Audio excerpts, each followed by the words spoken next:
The purpose of this video is to discuss the marketing plan worksheets and the marketing plan template. A brief overview of it is that you will be required to answer all of the major headings of the template, and the marketing plan worksheets will assist you in doing that. For instance, you will see here that you've got the marketing plan worksheet, and it goes through and discusses a little bit how you use them and what you should do with them. Now we'll come here and we'll roll down, and you'll see that on the marketing plan worksheet we've got an executive summary, and then we have an executive summary here. We've got the situation analysis, the internal environment, the customer environment, which you'll see down here on B. Okay. So here's what I'm saying on this, is that if you look at this, the worksheet, they are going to have several things to assist you in filling this out. Some of the information on the worksheet may or may not be important to your particular case. It is strictly trying to tell you things to consider as you fill that out. But everything on the template must be filled out, must have discussion on it.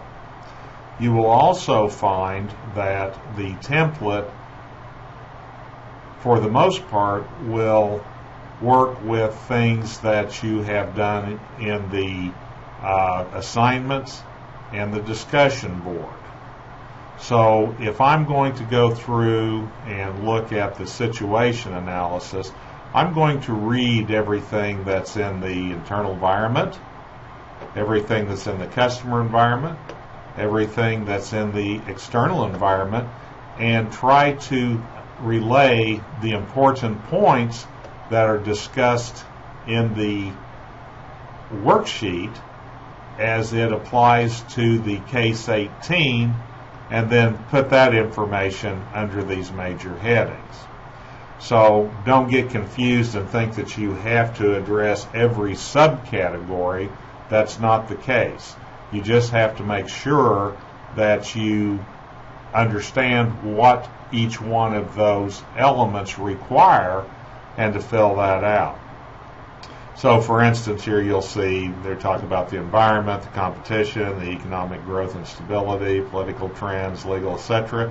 Well, this is basically where we're going through and we're doing an environmental scan. We're looking at what's going on out in the environment that's external to the business.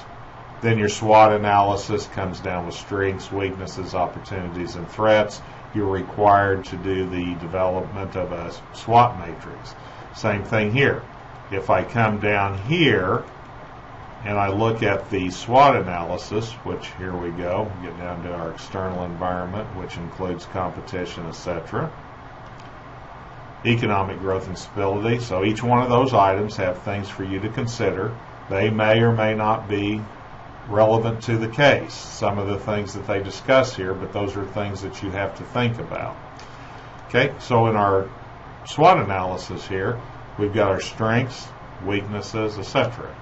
And so you'll go through and you'll use this worksheet again to get the information and put together the weaknesses, the strengths, etc. for your SWOT analysis. And you keep going through, and then here's your SWOT matrix. Okay, that's a visual, very, very helpful, and etc. So you can see as we go through here, each of the worksheet headings will have a heading on the template. It's just not necessary that every point be covered in the worksheet that's going to go onto the template. And again, same thing, your marketing goals and objectives. I want to know what your marketing goals are, A and B. You're going to have two of those. your primary market, secondary market, etc. So you're going to be able to go through and see these. And again, most of these are going to come from the assignments and discussion boards. Not all of them, but most of them. And then you'll come down here.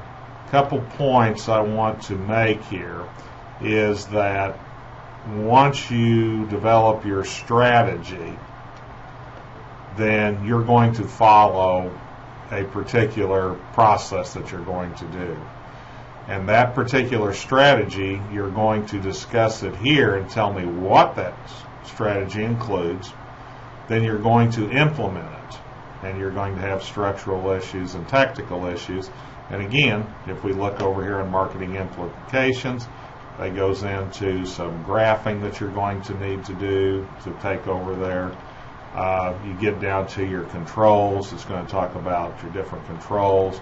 And again, not every one of these will have to be addressed, but there are certain ones that are important to Case 18. So you have to know what those are, etc. Okay.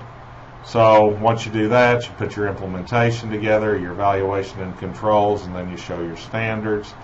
Then you'll talk about the marketing audit, which it'll give you down here. It'll explain what that is. Here we go. Your marketing audit will tell you what you need there. And then your implementation and time schedule, you'll put together this. There will be additional sheets, there'll be appendices that you'll use to tie into those for your marketing plan on it. One word of advice here, try to stay up with it. If you try to start putting all this together in the last week, it won't work very well. The other thing that is important is that as you go through the assignments and the discussion boards, you may reconsider part of your assignment. You may say, this really wasn't the right way to go, or my information that I were making assumptions on really wasn't correct. You should make those changes as you go along. Okay, you may end up getting into your marketing plan template and get through several points of it, and you go, well, you know, I'm really thinking about this differently now that I've had a chance to think about it and have more discussion. And so you can make those changes. But if you wait till the very end, the last week, to try to put the template together, you will not be happy with your end results. That I can promise you. One other thing, whenever you do the executive summary, do not write the executive summary until you have completed the rest of the template, because you don't know what the summary is until you've done all the other work. If I come in before I've done any of the real work on this and say, well, here's my executive summary, I've already made these assumptions and here's what's going to happen, well, pretty much, again, you're going to change your mind, or you're going to get additional information that's going to make that different. So basically, use the worksheets, understand what's going on, what they're actually asking for, and then start applying that to the template of the marketing plan. Stay up with it as you go along, and you'll have a lot less onerous chore when you get to the point to where it's time to submit it.